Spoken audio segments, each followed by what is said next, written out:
Hey, this is Sadie Katz, and you're listening to Without Your Head. Welcome to the station of decapitation without your head. I'm Nasty Neil, and I'm joined by the returning Scream Queen, action figure, singer-songwriter. She's a subject of a comic book. This all-around very talented and lovely Victoria De Mare. It's very good to have you back. Nasty. Thank you. Thank you for having me back. I love that that's your name on your show, by the way. Nasty Neil. I love that. I was given the name, Ari Mihailov named me Nasty Neil. I'm loving it. So I had to keep it. Yeah. Some people have tried to have me change it. Why? I agree. I think it's perfect. It rolls off the tongue, Nasty Neil. And the one they wanted to change it to was Sweet Neil. And I was like, that does not work. No, that doesn't work. No, exactly. You can't be like, welcome to the station of decapitation, and this is Sweet Neil. This is total failure. All right. Total failure. So I got to see the Hanukkah premiere when I was in L.A. in December. Yes, that was the first official Los Angeles screening of the film. That was very fun. So what was that experience for you like to see your movie with a bunch of people? Or is that old hat to you? I sit in the very, very back row. I noticed. And hide. And I don't want people to watching me because I just kind of like to hide. Because most of the time, you don't get a chance to see what's going to end up on the screen. So you're just hoping for the best. And so I sat in the back with Charles Fleischer, actually. He had walked in by himself, and so did I. I had actually just come from set. I had pressured the first AD and the second AD on the production. I was shooting so hardcore that I had to be out in time because I had to see this, because I didn't see like the rough screening of like what they were working on the year prior, because I was in New York working on another production. So I was like, okay, I'm in LA. I have to see that. And of course I was shooting again. And I was like, I have to fucking see this movie. And they got me out like 15 minutes earlier than I had like asked them to, which was awesome. So I made it. And I just sat in the back, and like my heart was pounding so hard. I was literally looking on either side of me, wondering like if the people sitting on either side of me could hear it, because I was just so nervous. And I just didn't want to go down and sit with any of my friends and colleagues. I just wanted to sit in the back and just hope for the best. And I was blown away by the film. I thought that everybody was outstanding. I thought Eben and Chris did an outstanding, phenomenal job. I think that this film is going to start a tradition and a chain of hopefully really entertaining Jewish slasher films, and really bringing back what made the films of the 80s, the slasher films of the 80s, so good. Mm-hmm. Yeah, and this is one holiday where there wasn't its own franchise already, which is hard to find. Right. I mean, we have enough Christmas horror films. This is the only Jewish horror film. So I'm beyond honored to have been in it. It was incredibly difficult. On my very last day of shooting, I had a complete breakdown. There were two witnesses, Sadie Katz being one of them. She made the mistake of asking me how it went, and I just completely lost it in the dressing room. But it was amazing, and I was just felt so honored and to be in it, and just the way they had worked my character through the entire film. And it started out being like a call, like almost in the middle of the night, from Sadie, like, "Hey, are you working tomorrow? I'm working on this production and they need somebody." It started out like that, where it was like, "Yeah, I actually am available. This is great," and it was supposed to be like a day or two, and it turned into so much more. And I'm just so grateful to be in the production. I thought everybody was just amazing. I thought I sat in the back and was like, wow, I'm watching like a real movie. Like, not to say that to diss any other horror movies, they're all real movies, but hopefully you know what I mean when I say that. I've had the pleasure of watching a few of my films that have come out recently where I'm like, man, like in a movie theater, where it's like a regular, like public, open to the public screening, where they're selling tickets, where I'm like, holy shit, this is like a real movie. This is like this is like a good movie, man. This is like a real movie. So I felt that way watching Hanukkah, which was awesome. Mm-hmm. And I think like the term scream queen, it definitely is like overused, but you really earned it in this movie. I mean, you're very intense. What your character goes through in Hanukkah. Thank you. Yeah, it was.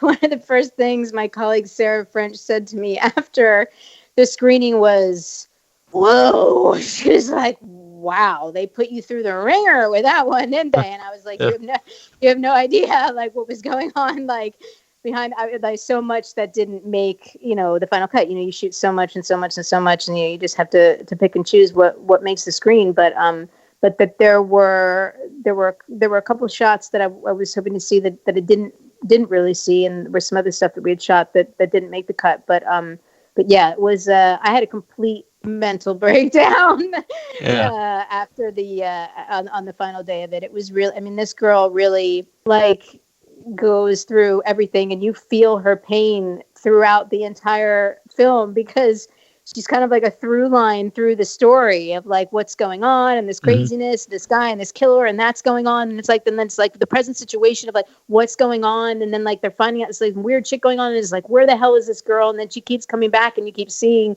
what happened to her. And it starts out with her and her boyfriend. And then you're finding out like what's happening to her. And every time you go back to her, it's just like, it just gets more horrific, where it's just like this girl. I mean, talk about a final girl. This girl would not give up. The actual original ending of the film was her on a talk show. I can say this because it's not a spoiler in any way, shape, or form. The end of the film is entirely different. But the end of the film actually originally was her making it through and being on a talk show, saying like, "Hey, I made it," or whatever, and then pan over to the killer watching her on the talk show or whatever, leading into a sequel. But it was kind of this thing where you're just like, man, like she's still alive, like she's still going, like she's still trying to escape, like what the fuck. So how long was your shoot? Do you film all those scenes like in one day or like over days? Oh God, no, it was several days. I was there 5 or 6 days. It was almost a week, approximately a week. Yeah, no. That was over several days. That was not all done in the same day. You couldn't do that. You couldn't do that part all in one day. Yeah, you mentioned a mental breakdown. So I even in my notes I was like. I was going to ask, like, is it a role like that? Is it more physically demanding or mentally demanding? But you pretty much answered that. Is that normally the case when you play, the victim in a movie? I haven't played a victim in a long time, and this victim was special because she didn't give up easily, and I just. Like after the film had wrapped or whatever, and I went right on to another production, which was much more physical performance. Not that the performance in Hanukkah wasn't physical; it was completely emotional and completely physical at the same time. But after the film, like I got really sick and almost like felt like I had to go to the hospital for like exhaustion. And I was always like one of those people and artists who would be like, man, those artists who are like, oh, they have to be hospitalized for exhaustion, and oh, poor them, and how fucked up they must be, or oh, they have to go to the hospital for a rest. I was always one of those people, and then after my role on Hanukkah wrapped, I realized why people say that when they're really just pushed to the limit, when it's just like, when it's an emotional and physical drain. Because when you're working on any production, your character can be emotional or physical or both. And they are both a drain in different ways. So when you're doing both at the same time, it's incredibly hard. It's incredibly hard. And it's also incredibly hard to decompress out of that. Like when your workday's done and you're going home, like to be like, hey, be able to like kick back and like shake it off and like, have a little downtime and relax before, you study and go back to work. And it's like when with a character like that, like the coming out of it takes a while. Like, I'm driving home still crying and having like a total fit. So it's it's really it's difficult to play those roles. Is it difficult to watch afterwards? Like when you're in the back of the theater? I know you're hiding, but I think that's more people watching. But to watch yourself, in that role, is it hard, or is it a different experience then? It is hard. It is hard to watch yourself, and I just hope that everything I do plays and that it's okay, that it isn't completely horrible where you're like, that was just bad, that was just where you're like, huh, and I'm always looking at that to see how did it really come off, and being honest with myself. And and then when you're in a fucking huge movie theater in the fucking Chinese theater on Hollywood Boulevard, and it's completely packed, and you're like, it's terrifying. I mean, I was so fucking nervous. And, would everything make it in? And how would it come off? And then you're also I'm also always looking at how do I look? Am I disgusting? And am I supposed to be disgusting? So right. Did I pull that off? Or am I supposed to look good there? And how do I look and stuff like that? And it can be difficult. I was, I for the first time in my I've been doing this 22 years, but professionally 20 years. So for the first time in my 20-year career, at the pinnacle of my character's name is Amanda. It's not a spoiler. I can say it. Of what's going on in her life. It made me cry for the first time in my life. My performance in the film, I was able to sit there completely detached and watch it as a fan, holding my breath when my scenes are on. Okay, how'd that come off? But for the first time, was really able to detach and watch it, and what she was going through actually made me cry, made me well up. So I was like, all right, you did good, kid. Yeah. So, most of your scenes are with Joe Knetter, who plays the killer. Yes. What was Joe Knetter like to work with as the killer?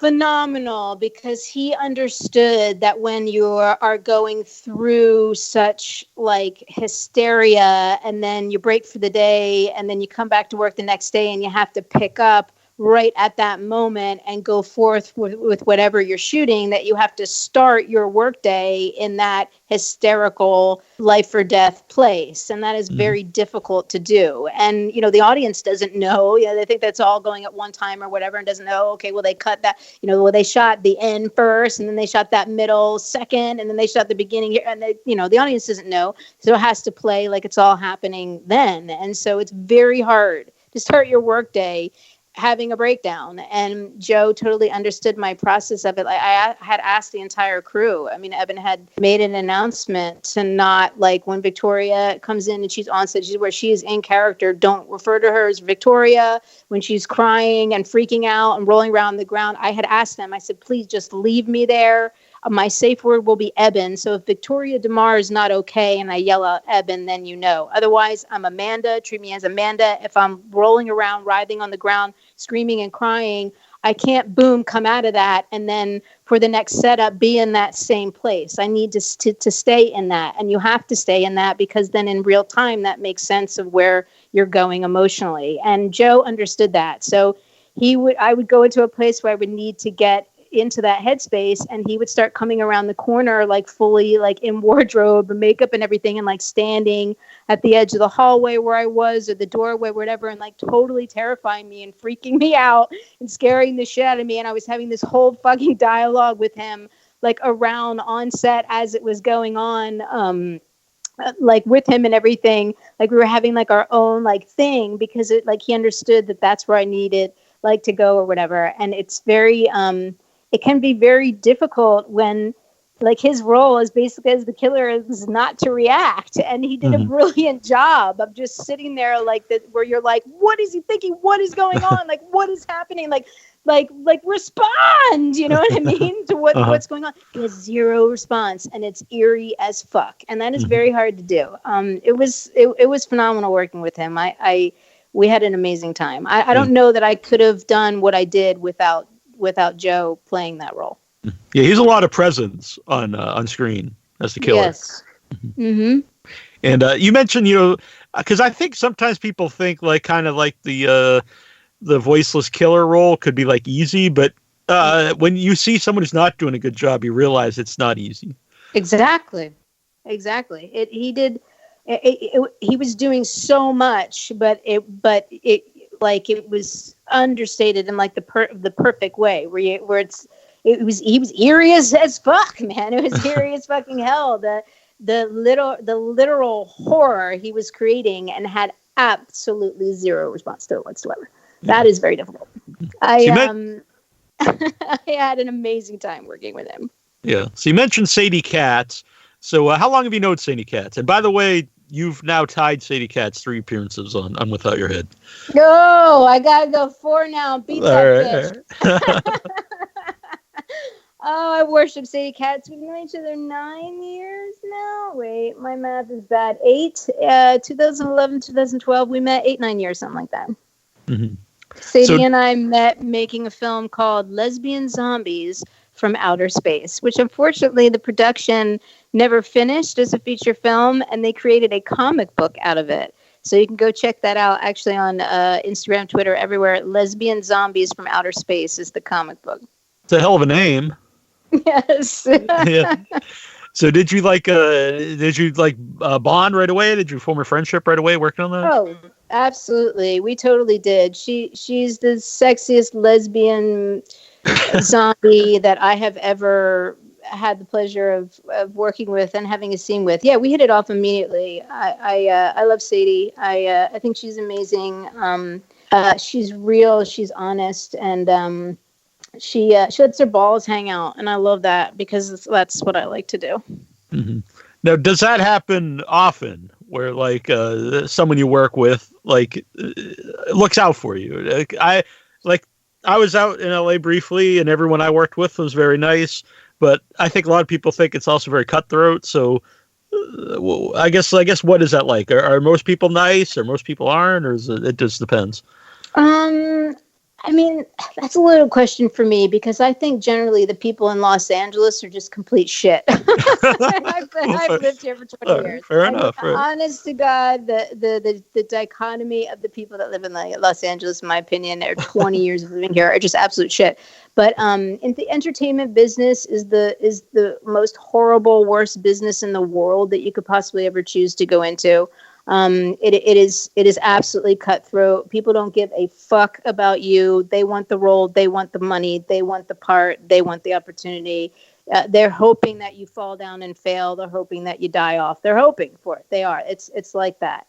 There are no guarantees. An absolute buffoon can become a multi-millionaire. It's mayhem. I wouldn't encourage anybody to go into this business at all. And if you do, be prepared to dedicate your life to it if you want to see any kind of success, because it could take that long. But I don't feel, and some actors feel, how they feel. Everybody's entitled to their own opinion, but I don't really feel competitive with my colleagues. I think they're great. And I think that what they're doing just inspires me to want to do more. And when one of my colleagues reaches out and says something really encouraging or supportive, it makes me cry. It makes me well up in tears that they're noticing and that they take the time to say hey, you're really great in that or whatever, if they see me in something and they actually take the time to reach out. And it's one of your colleagues. You're like, that's really fucking cool.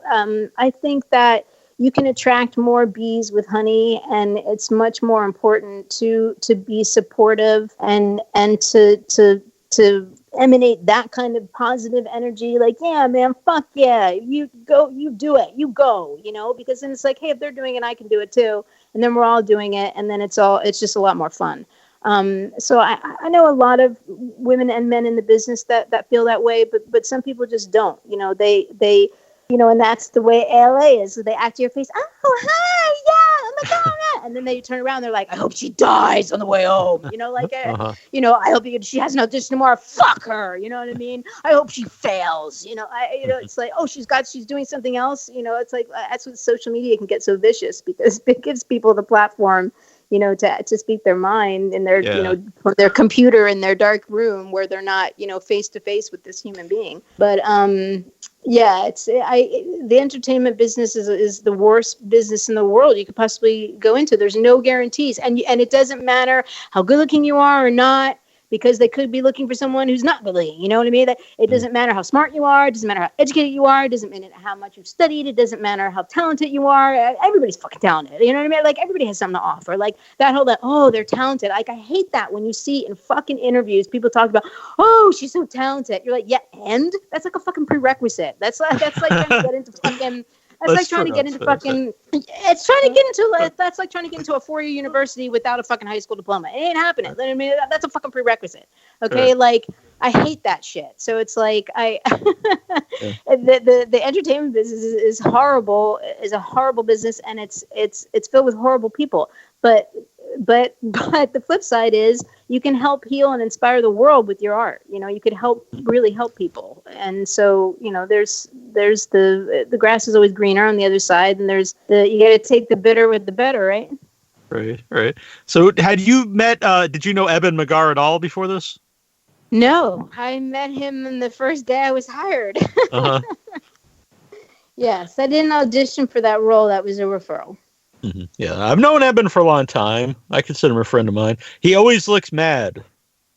I think he's a sweetheart. I mean, he is, but he looks mad. But yeah, he always looks mad. Yeah, it's funny. Maybe not so much now that he's vegan. I think he's a little happier now. I mean, we had a great time. He was always very happy on set. He didn't lose his shit and go crazy about anything. He was very jovial and fun. I mean, he was very serious, but I couldn't be more serious when I'm working. I'm the most serious motherfucker on the set when I'm working. So someone who's serious, I really appreciate that, because movie making is hard. So like, let's focus and do our job and get it done and not fuck around and blah, blah, blah. Like, I want to, we're making something that you want to last here, that people are going to actually see. And I felt his passion for this project and the fact that like he wanted to get this right, and I was totally down. Mm-hmm. Yeah, I'll be seeing Eben it's next week at Mad Monster in Charlotte. So it's been a little while since I've seen him. So I'm looking forward to that, because sadly he didn't make his own premiere in LA. I know, he wasn't there. When he wasn't there, I was like, fuck. Yeah, I was like, damn it. Well, when you see him, hug him and jump up and down a little bit and say that's from Victoria De Mare. I will indeed. And you mentioned Chris Ott. I known Chris Ott for a long time too. Had you known him? Well, you probably didn't know him either, I wouldn't think, because he's not normally out in LA. Yeah. No. I think he was the first person who greeted me when I walked in and introduced me to Eben, and then I was into makeup and wardrobe. I had a wonderful time working with them. Chris is a great person to work with. I mean, he's again very calm, very peaceful, jovial on set, like serious and focused and getting things done, but like just a really nice energy and just really good people to be around. Yeah, and he has a great. Yeah, go on. I'm sorry. I was just gonna say that really helps when you're shooting a movie about death and destruction and dying and survival and murder and fucking insanity. It really, really helps when like you're working with a group of people who are like really good people and like nice, calm, peaceful, positive, good people, because you kind of need that. Yeah, and he has a small role, but he really nails his dialogue. He has great delivery, I have to say, in the dialogue in his scene in Hanukkah. Yeah, that was a great scene. That movie had to have those moments of comedic relief, because you were there. You could hear a fucking pin drop in that fucking theater. I started fucking screaming out at one point because I was just like, fucking A. You could hear a pin drop in that fucking theater. I mean, people were either with their mouths were agape, or they couldn't believe what they were seeing, and they're just staring, or some people were crying or terrified. I mean, it was people weren't even breathing in that fucking theater. So it was like so many moments that Sadie had were just absolutely hysterical. Chris's scene, I mean, you had to have Sarah's work. You had to have that, because it was just, otherwise it would just be like, Jesus, this is too much. I can't watch this. This is too much. Yeah. Now I know you don't have scenes with Sid Haig, but being in LA for so long, do you have any interaction with Sid? Did you know Sid at all? Only at conventions. I'd only met him and Sid Haig at conventions. I did not get to work with him on set. We were not scheduled on the same days. And he was at the rough screening when they were working on it a year ago, which I was out of town. Again, I couldn't attend. So I was really, really, really, really upset that I wasn't able to attend that screening, because then he passed on. and I didn't get a chance to say goodbye. So, or you know what I mean, just to see him again before he passed on. But I mean, his career is phenomenal. It speaks for itself. His performance in the film is unbelievable. I think some of his best work.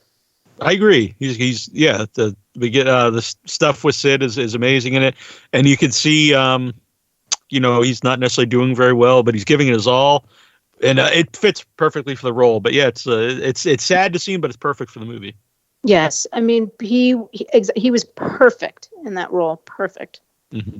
And if you probably don't know this, but he was our first ever guest on the show, so he means a lot to Without Your Head. Yeah. Oh, Sid! I hope you are resting in peace and loving the other side, man. That's awesome. Yeah. So it might not have been Without Your Head if we had someone else, and they were a terrible guest or something. But Sid was it was a little nerve wracking. The first guest on the show in 2006 is Sid Haig, but he was like totally down to earth and just a very nice guy. So it went very well. That was the first year I was on too, I think. I believe so. Yeah. Interesting. Awesome. Yeah. So have you been in LA for 20 years? I have, and it's horrible. Let me out. It's an ongoing theme here. I feel like I've done my time here, man. I've done it. I want out. The traffic is so unbelievable. Let me be one to get off the road and get out of here. What kind of effect does that have on you as a person living in LA for 20 years? Oh, it's horrible. It's horrible. It's a horrible place to live. Yes, it is a dry climate. Yes, it is mostly sunny most of the entire year round. It is a desert climate, though. It'll drop 35 to 45 degrees at night and be freezing fucking cold. And because it's a dry heat and there's no humidity, you can feel it in your fucking bones. Okay, I like a little fucking humidity. I can stand a little wet, especially when it gets when there's such a severe temperature drop like that. It's not like it's 20 degrees. 45 degrees is quite a drop from your daytime high temperature. So that sucks. The fact that it doesn't even hardly rain here is it's horrible. It's so dry that I've noticed in my hair, my skin, my nails and everything, and living here is I'm not into the dry climate. I know that some people are, but I'm not. So that sucked. People are completely transient. They come out and they think they're going to be Tom Cruise or Marilyn Monroe in a year or two, and they've just taken up the road and working in Starbucks, and then they figure, well, fuck this, I'm not getting anywhere, and they leave and go do something more enjoyable or more pleasant. So that sucks because it's really hard to make friends because people are in and out, so quickly you never see them again. And working as an actor and an artist, like I'm doing different jobs and different work all the time with different productions all year round, all the time. And it's like you meet people and you're working on this production or whatever. And it's like it's like your work friends. It's like my work friends. It's like a pool of like just fucking thousands of people. You know what I mean? Right, yeah. Because you're working with so many people all the time. And then you create that bond, you're working on production and then it's over. And then, I go through a post-production, depression just about every month working on something where, you work on this and you work with these people and then, it's on to the next. But there's no sense of community in LA.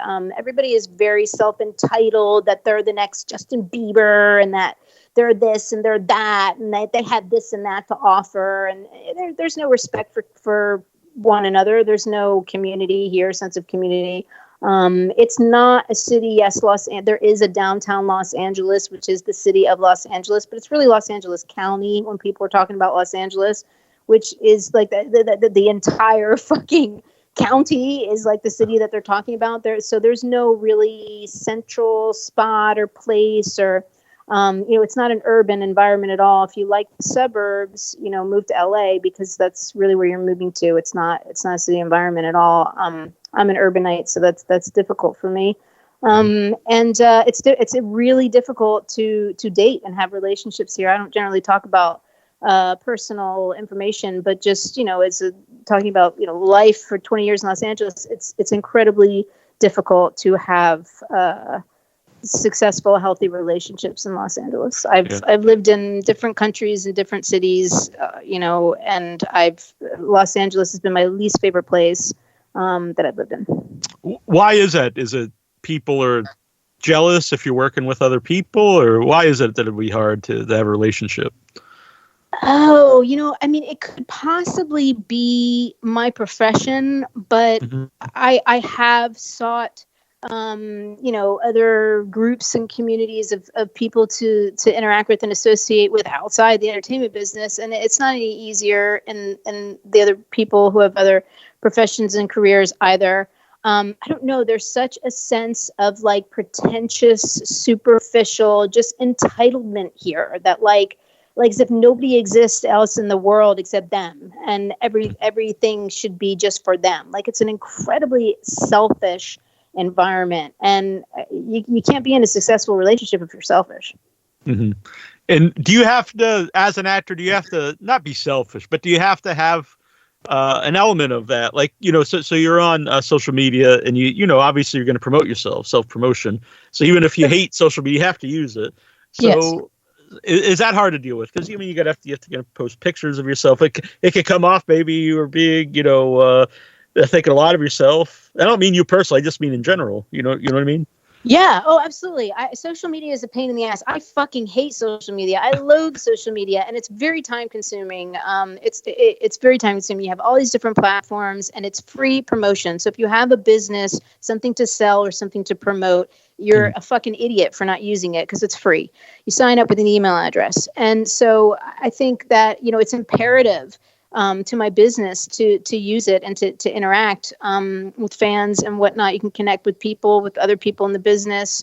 You can procure work, but it's very difficult dealing with social media. It's very time consuming to be on so many different platforms, so much every single day, multiple times a day.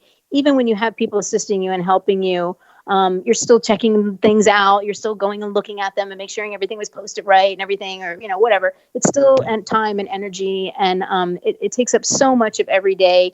And when your product is you, for it to come off as being, self-absorbed, that kind of doesn't make any sense. Right. So I don't think people see it as that. It's just social media is a platform that enables, the haters and the naysayers to just, Niagara Falls their fucking negativity on your shit. And it's just so bad. And negativity is just so toxic. It can lead to death, period. And I just don't, I'm just so against it. Yeah, I agree with that 100%. A lot of people who listen to the show or follow me I lost a lot of weight and got healthier. And definitely getting rid of negative people and negative things helped my not just physical well-being, but definitely my mental well-being. It really is draining. And congratulations on your transformation, by the way. You look amazing. Thank you. I appreciate that. I feel amazing, too. That was such hard work. And congratulations and kudos to you, and keep going. Thank you. I appreciate that. It's very nice of you to mention. Absolutely. Before I do forget, though, because you mentioned about the rain, and when I was in LA, it actually did rain, and we were walking down Hollywood Boulevard, and I was just I had to walk real slow because I was just sliding everywhere. And my friend Michael, he said that's because they never washed Hollywood Boulevard, so when it rains, it's like full of all the dirt and the oil, and I think there was something to that because I had to walk like a little old man. It was kind of embarrassing. Yes, it's disturbing the lack of any kind of seasonal anything that happens out here, any kind of precipitation. It hardly ever rains, and you could come out and move out here and perpetually feel yeah, baby, sunshine in California, and you feel like you're on fucking vacation, and then all of a sudden you're like, wait, a year just went by, what happened?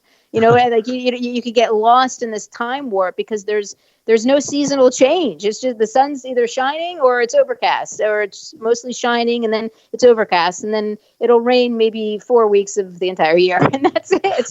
And then it's just either it's really, really, really fucking hot where you feel like you're gonna die, and then at night you're freezing to death. Yeah. So that's the weather in Los Angeles. People are like, oh, don't you love it? I moved here for the weather. Man, if you're moving somewhere for the weather, you must be a fucking billionaire, because I don't know who the fuck moves anywhere for just the fucking weather. Most people move to where they work and where they need to work. People are like, oh yeah, I came out here for the weather. It's like, okay. So, And what are your aspirations in life again? Oh, just to watch the sunshine that's going to be warm. Yeah. Yeah, there was when I first got there too.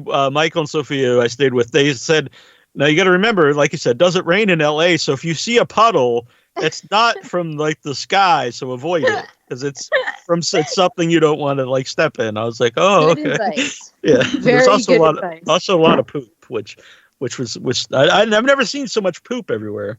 But. You know, people would talk about like I'm originally from the East Coast and from New York, and people fucking talk about how like, oh, New York is so disgusting, it's so dirty. I have never seen more. I fucking grew up there. I have never seen more filth and shit and homeless people just fucking laying all over the place where you're like stepping over them in my life than I have ever seen anywhere.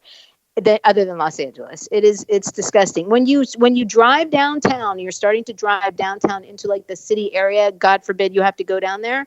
One time I'm like, did I step in something?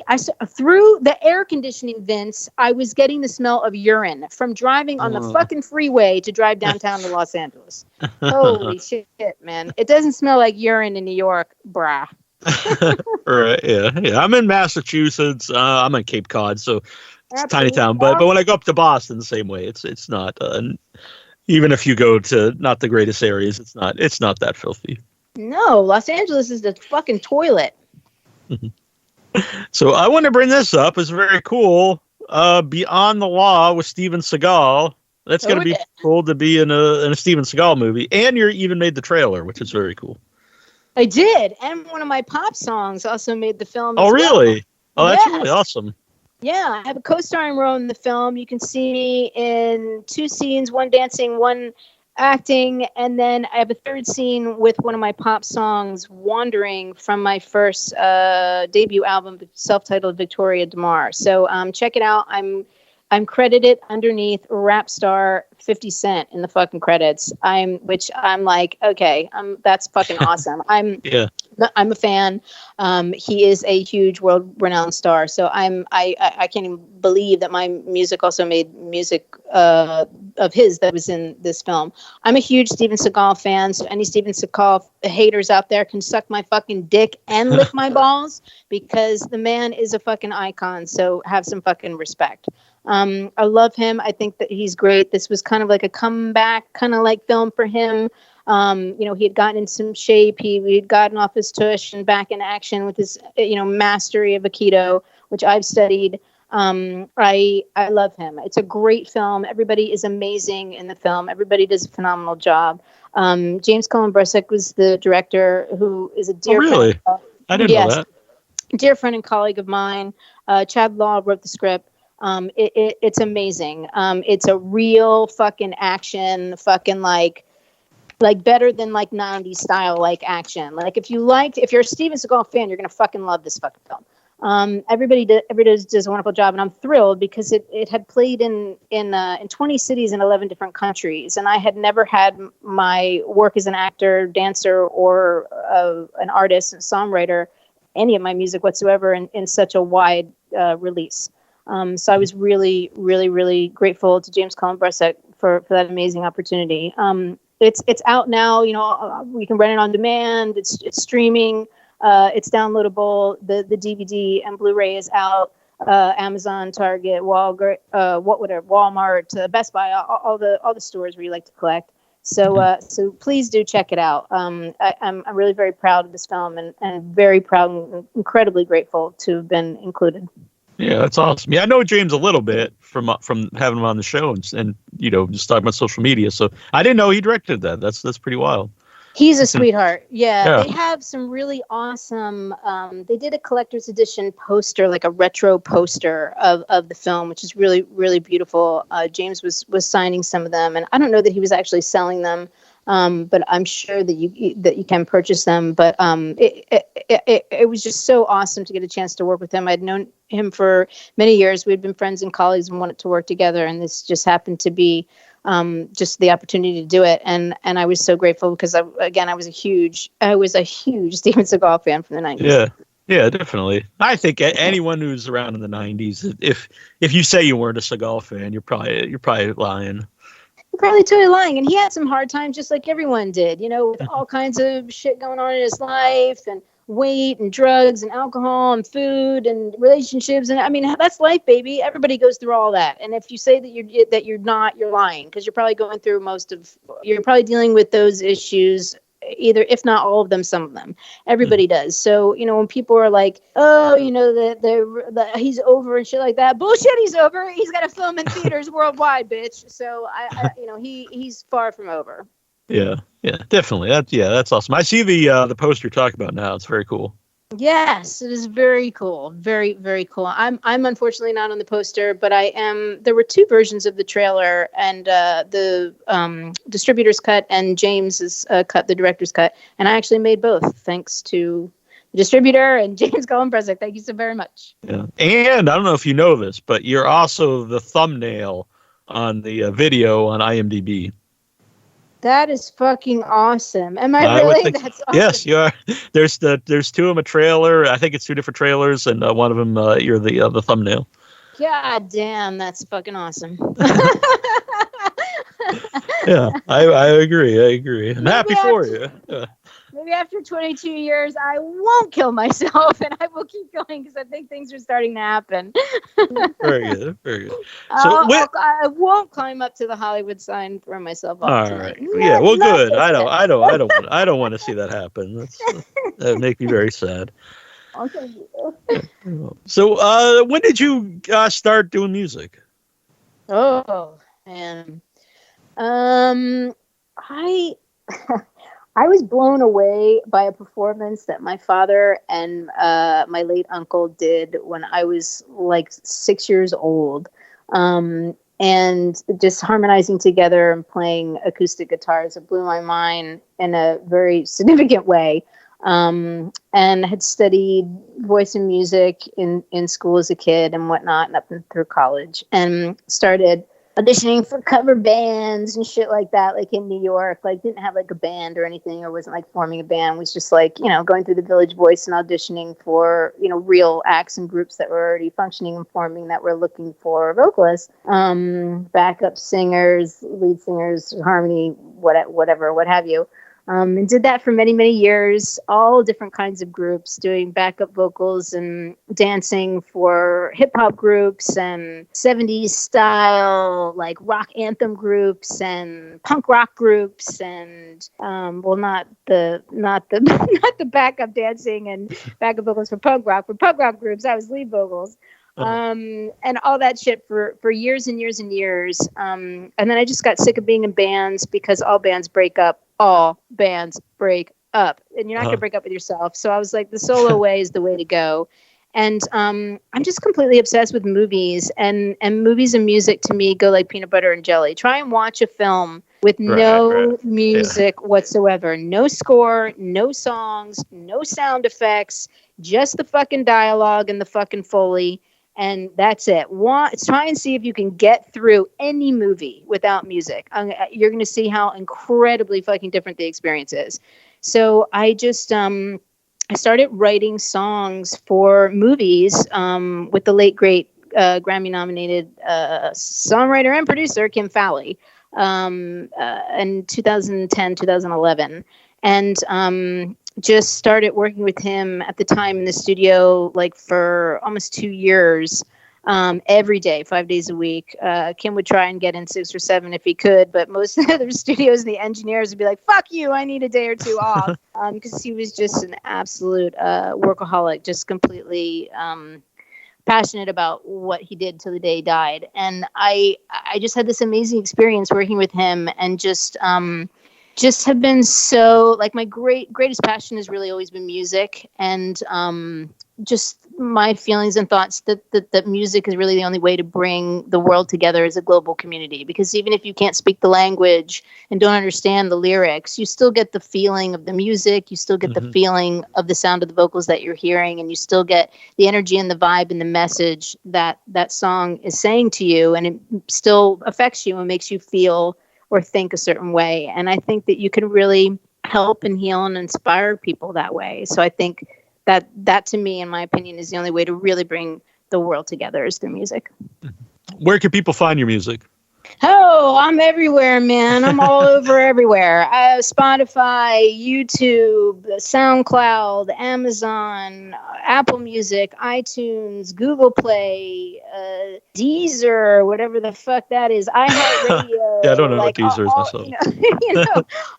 All those fucking digital music streaming and downloading services. You can also go to my website, victoriademare.com. I have a whole music page and store page where you can buy you can still get a limited edition signed collectors.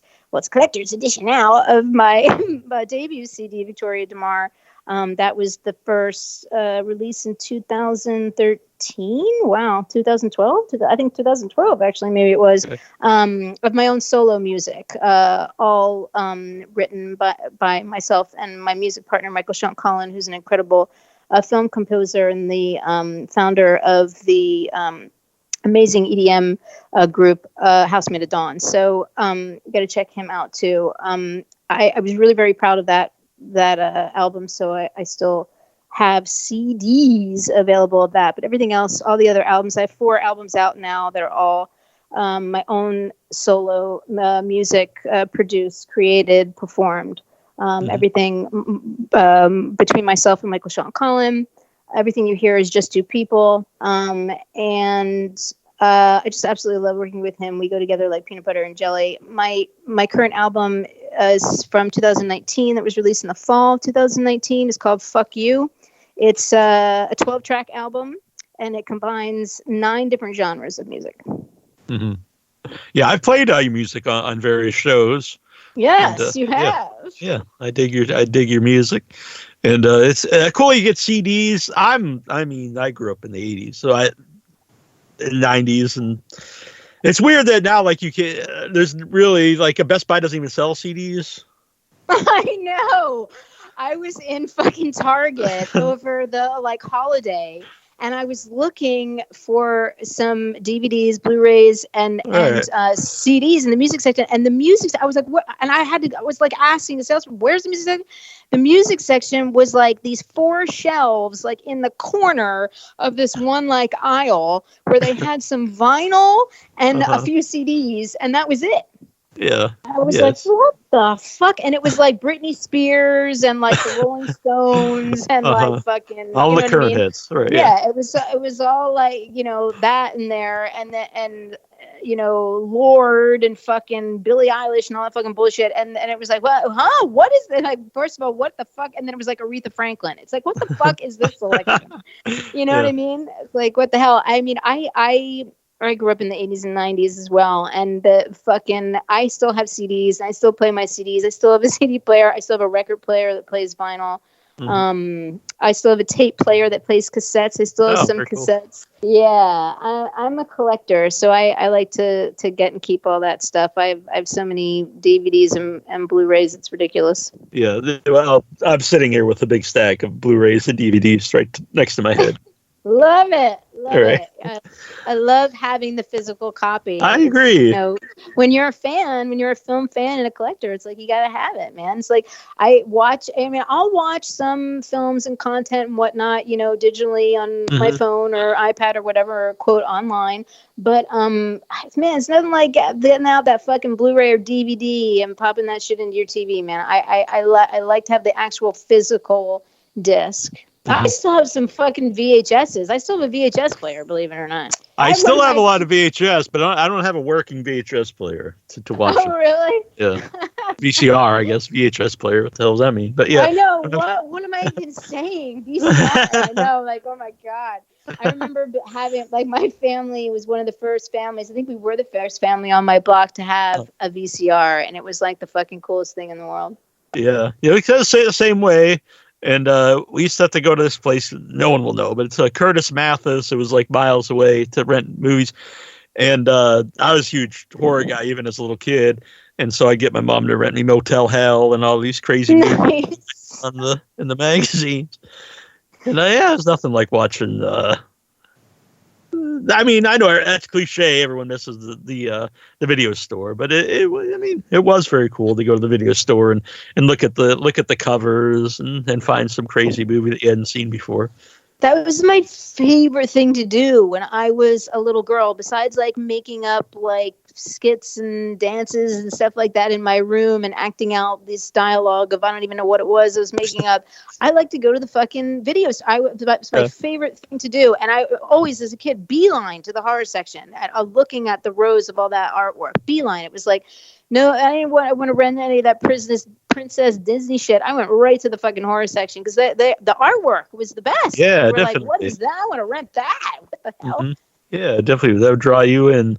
Were your parents cool with you watching horror movies? No, not at all. I wasn't supposed to see horror movies. I was not allowed to see The Exorcist. I didn't see The Exorcist until, I may have been 18 or 19. And I was like, why did I do it? Why did I watch it? Why did I listen to my parents, for Christ's sake? I mean, that traumatized me, absolutely traumatized me.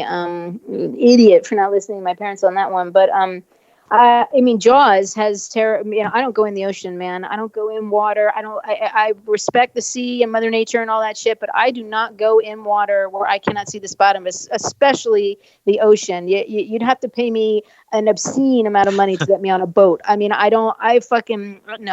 Jaws, Steven Spielberg's Jaws, fucked me up for eternally. I'm terrified of what was a puppet. The shark was a fucking puppet. But my mom's the same way. That's like the scariest movie to my mom. Jaws is hands down. Jaws and The Exorcist are my two favorite horror films of all time. And, they're amazing. I mean, a good horror film will fuck you up and traumatize you for life. And both those films do the trick. Yeah, Jaws was filmed near me. I live on the Cape, so the islands are very close to me. I'll go, like, when I go to the beach, like, I'll get, like, my feet, like, my ankles or whatever. I'm really, really short, so it's like, I'll get up to my ankles. And it's too much. You get me up to my knee. You'll be lucky to get me up into my knees in the fucking ocean. I don't know. Yeah. Yeah, my mom was opposite, though. She was totally fine with me watching whatever movies I wanted to watch. But I turned out fine, I guess. You sure did, Nasty Neil. Yeah, I'm making her proud here. Yeah, she even signed like a thing where it was okay for me to rent R-rated movies. Like you had to actually sign like a paper. Oh my God! Wow. Yeah, I don't think they would let you do I don't think there was NC-17 out at that time, but no. Yeah, we used to have, my best friend when I was little growing up, we used to have her older brother rent us the R-rated films. He'd be able to rent the R-rated films, so he'd have to rent us, and we were always terrified and screaming. And I still watch horror films like through my fingers and through my hands and stuff like that. I still do. Yeah, that's cool. That's cool. So when you got into acting, was it your goal to be in horror films? I always just loved horror films so much. As a kid, I kind of almost couldn't believe it when I started to work in horror films. So I was like, man, this is fucking awesome, because these were the films that I loved. The genre that I loved when I was a kid, always horror and thriller and sci-fi and fantasy adventure, always. So yeah, I mean, I thought it was the most awesome thing in the world. I mean, you get a little of everything in horror movies. Yes, it's the horror genre, but you get the horror and the terrifying and the scared, but then you get the comedy. There's always comic relief in there, and you get mystery in there. You can get a love story in there. You can get, you get it all. You get drama, there's conflict. I mean, I think horror really does it all. Mm-hmm. Do you think people's perception of horror has changed over the last few years? I think it has, and I think that that's good. I think that, horror on the mainstream A-list studio level always proves at the box office every time when if not the horror film that's opening that week is not the number one film, it's in the top 5. the amount of success that these studios make from horror films. They're always interested in making a horror film because they know the obscene amount of money and profit they're going to make from the production. It is hands down worldwide the most popular genre of film, and it proves it every time. When you see a horror film opening at the box office, it's always at the very top. Yeah. You mentioned zombies a long time ago, but I always think it's weird that zombies have become so mainstream. When I was a kid, like, only weirdos like zombies. Now, like, if you go to Walmart, you can see like a zombie, like a shirt in the kids section or something. Exactly. Yeah. Exactly. I know. Yeah. No, I was talking about zombies because that's how Sadie and I met. Right. Yeah. We were lesbian zombies, though, from outer space. From outer space. Right. Yeah. Make sure you make this distinction. Yes. Not just lesbian zombies, but from outer space. From outer space. It just happens to be my thing, so I'll have to look this up. And when we were making that movie, like every fucking person that I'm told, that I'm sure that she told as well, who was like, what are you working on? Lesbian zombies from outer space. Every motherfucking person that I told that was like, oh, I totally see that. When's that coming out? Every motherfucking person, and not just every guy, but every guy was like, hell yeah, I'm going to pre-order that right now. Like that. That was a given. But even, film fans, women also were like, what? When is that coming out? Like everybody wanted to know. And, but it's a really awesome comic book. The artwork's amazing. I'm going to look this up. I am interested. Yes, it's very awesome. Yeah. So I saw a short you were in where you play like a killer teddy bear. Yes. Very fun. Yeah. Yes. It was actually it was the featured creature on Crypt TV's featured creature that they do each week or whatever on their channel. It was actually my second episode on Crypt TV. Same filmmaker, actually a young filmmaker by the name of Alexandra Neary, who is amazing. And she always casts me in these unrecognizable roles, and I just worship her for it, because those are my favorite things to play, where you don't even know, where you're just completely lost in it. And it's not just the prosthetics and the costume and stuff like that. In the other role that I played a demonic child, creature, fucked up child or whatever. And there was some pretty heavy makeup and prosthetics and stuff like that, and crazy wardrobe and whatnot. But I just love those roles where you just completely disappear, where people are like, that's you? And like, you're like, yep, read the credits. There's the proof. There's my fucking name. You know what I mean? Yes, that is me. Those are my most favorite roles to play. So when she was like, yes, you're going to be this teddy bear. Do you know that nursery rhyme? And I was like, no, I don't know that nursery rhyme. She was like, teddy bears or whatever. I was like, no. I don't know. She was like, it's really popular in the UK. And I was like, oh, okay. And then she started to sing it a little. I was like, oh, yeah, I've heard that. Yeah, when you go down to the... I was like, oh, right. Yeah, I heard that.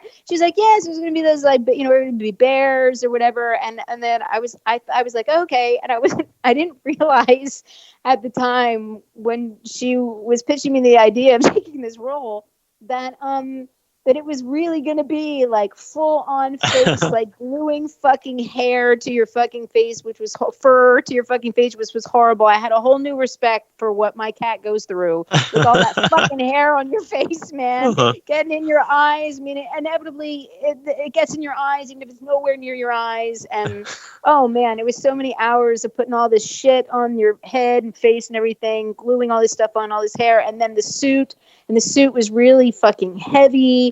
And like, there were so many like layers to it. And of course, we're shooting like in the middle of August in like Bel Air, Los Angeles, where it's up in like woods where it's hot as fuck. And in this fucking suit, it was insane. It was so much fun. It's called the Teddy Bears Picnic. You can just go to YouTube and go to Crypt TV's channel there. They also have I think their most popular channel is their YouTube channel, but they do also have a channel on Facebook as well. All their featured creatured episodes are really, really awesome. So subscribe and check them out. But the last I looked, the episode had well over 650 views, or streams or whatever. So it's really, really awesome. And my episode which was 2018, has well over 2 million. So check those out. The first episode Thank you. The first episode was almost called The Innocent. And the second one is the Teddy Bear's Picnic. So you can also go to my website, victoriademare.com, and you can click on links to all those shows. Mm-hmm. I've been doing festivals the last couple of years, movie festivals, and things like Crypt TV. It seems like shorts have grown in popularity.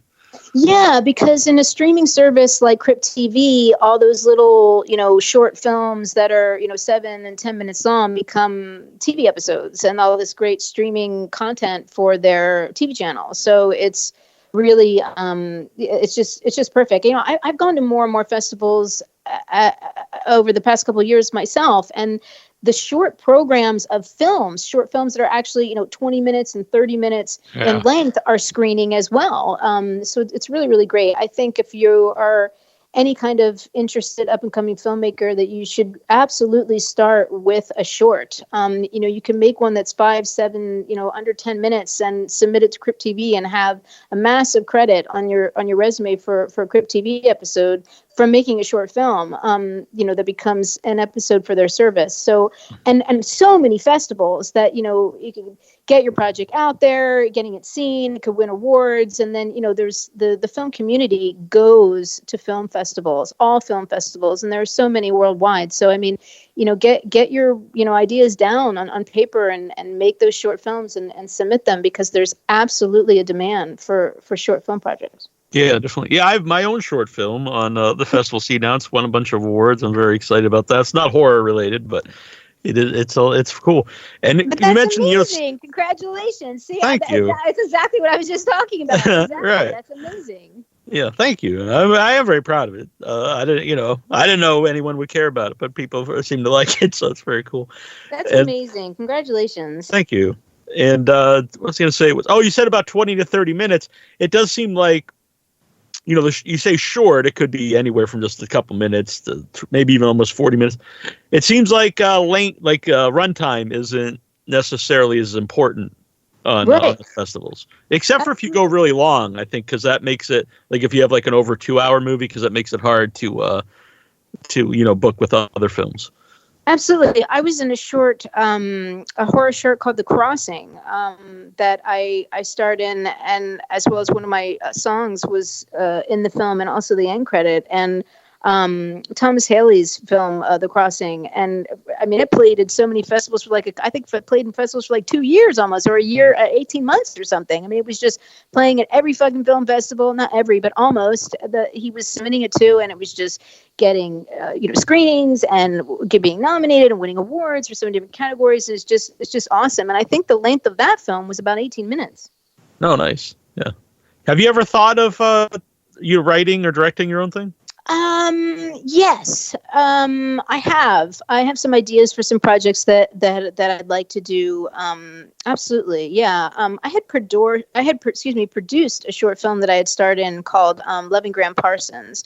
That was available for a long time, to order on my website, as DVD, but I submitted to a couple festivals, and I'd gotten 3 festivals right off the bat and gotten rejection, bam, bam, bam. And at the time, that wasn't really my focus, to just completely, you have to divulge yourself into the whole process of getting into film festivals. And the submission fees can get very, very expensive. So it's you really kind of have to pick and choose. And it's you have to really dedicate a plan and time, to do that. And that kind of becomes, what you're doing. And I just didn't, I had gotten 3 rejections right off the bat. And I was just I don't want to spend any more of my money on this, because I was doing so many other things at the time. So I just pressed it on DVD and was just, selling it off my website. Yeah. Yeah. And it's cool though, because, there are platforms now. It used to be after the festival run, a short would just kind of disappear because there'd be you couldn't sell a 10-minute DVD or something. Exactly. Yeah. And now with so much digital content, your film can be out there other than just, film festivals, which is so great. How has that affected your career as an actor, the rise of the streaming networks? It's really fantastic because it creates more content. There are more shows, there are more films, there are more people doing more. So I think it's really great. It's really great. And I think that as far as opportunities go for different genders and different genres and different ethnicities. I mean, the opportunities are out there because I see it every day in the casting notices. So, if people were thinking that things weren't fair, I mean, I look at it every fucking day looking for work. I look for work every single day of my life. I don't care what I'm working on. I'm also looking for work at the same day, at the same time. And it used to be all ethnicities, no male or female, all ethnicities. And now it is specifically only asking for men and gay and transgender. And they want every different ethnicity other than Caucasian, actually. So the tables have really turned, and there really are a lot more opportunities for everyone. Mm-hmm. So what are you working on currently? I'm working on a film called I guess I'm able to say American Hun Story. I don't want to get you in trouble. Yeah, it's a comedy. It's a feature that I'm in, and also I was commissioned to write one of the songs for the film. That's awesome. As well. So I was really, really excited about that. So that is in post-production. So we can look for that coming out sometime this year. I was also recently just commissioned to write another song from another individual for another project, totally unrelated. And so it's really nice when people are reaching out to you, wanting to pay you to create music and to create songs. Yeah. For specific projects and for specific genres. And I mean, if you wanted to reach out to me to commission me to write a song for just personal enjoyment, so absolutely, you know what I mean? Sure. If you just want to add that shit to your music library and you want me to create a song for you, you give me the elements that you want, done. So I'm just really, really focused on that right now, writing a lot of music for movies and some different projects. And also my film, The Rideshare Killer, has just gone into post-production, and it's the film that I star in with Eric Roberts and Tuesday Night. Oh, nice. Yeah, so I'm really, really excited about the film. Ashley Scott Myers is the director, who's amazing, and if they're looking for some finishing funding for post-production and promotion of the film. So if you want to get involved in an Eric Roberts movie, I know a lot of people are big fans of his. I've always been a big fan of his. I was just elated to work on this film with him. And if you've ever wanted to get involved with Eric Roberts, not an Eric Roberts movie, since he has the actor at this point who has the record of the most films that is made ever, and not porno, you know what I mean? Like his list is almost about like 600 or 700 titles right now. It's really quite unbelievable. So if you want to get involved on an Eric Roberts film, you can check out theridesharekiller.com and their Kickstarter campaign. There's perks for even a $10 donation. So the producers are amazing, and it's an amazing film, and I love Ashley, so check it out. Very cool. And I should ask about him, is because I see he's also in Rideshare Killer. James Balsamo. Do you have any James Balsamo stories? I love James. I like James. I love James. James was my character's boyfriend in Hanukkah, and in the Rideshare Killer, he is also one of my characters. Name is Naomi's conquests. Let's just put it that way. That's our thing. James and that's our things. Like we always show up together. We're together and have fake sex together, like on set. Like that's our thing. Like we always do that now. I love working with him. He's such a sweetheart. So much fun. A really great person and a great guy. Mm-hmm. Yeah, it's weird. I do that with James too, but we've never been in a movie together. Well, no, it's I gotta remedy that. No. Actually, that's not true. I was in a James Balsamo movie. Oh, awesome! Yes. This is very exciting. So this has been it's been wonderful to talk to you again. This is the third time. You were on the very first year, 2006. Yeah. I looked it up too. It was I was going to bring up the movie. It was for Werewolf in a Women's Prison. You were on. Yeah. Yes. Awesome. And you know what? To other fans or collectors out there, Dracula in a Women's Prison is coming out with a proper, or is out now, I guess, with a proper DVD release. I guess they've already done the premiere of that. not the premiere of the film, but the premiere of the DVD release. They didn't have a premiere screening of the film. But check out Dracula in a Women's Prison, because initially they were only doing a digital stream and download option to see the film. But now they have released a DVD, and the final film in the trilogy, Frankenstein in a Women's Prison, will be released on DVD and Blu-ray, I believe, this year. I think they're actually doing a Blu-ray release as well. Oh, very cool. Yeah. Which is awesome. Last time you were on, I actually brought up a fourth movie that could happen. In my opinion, it would be good, and that's Invisible Man in a Women's Prison, because he could be doing stuff, you don't see him. Yes, I love that. And I think there was also an idea to do a mummy in a women's prison. Mummy in the women's prison. Like the 4 Universal monsters. Yeah. And the whole thing. I mean, you could go on and on with it. That was that was a very fun film series to make. Mm-hmm. Very cool. Well, it's been great having you on, and we should do it again more often. Thank you so much. I really, really appreciate it, Nasty Neil. And I also did want to mention that I'm getting ready to go into production with Jim Towns on his next production, who I love, who everyone should know from State of Desolation, starring Jamie Bernadette, coming out this year. So hopefully, so that I am in also with Maria Olsen and nice. a lot of other amazing people, Jessica Morris, Craig Stark from Once Upon a Time in Hollywood, and Django Unchained. So yeah, Hatefully, he was in also. He's one of Quentin Tarantino's guys. So, and that is an apocalypse zombie horror adventure. So we'll be looking for that. So I'm very much looking forward to working with Jim again on his new production. Very cool. Well, it was great to talk with you.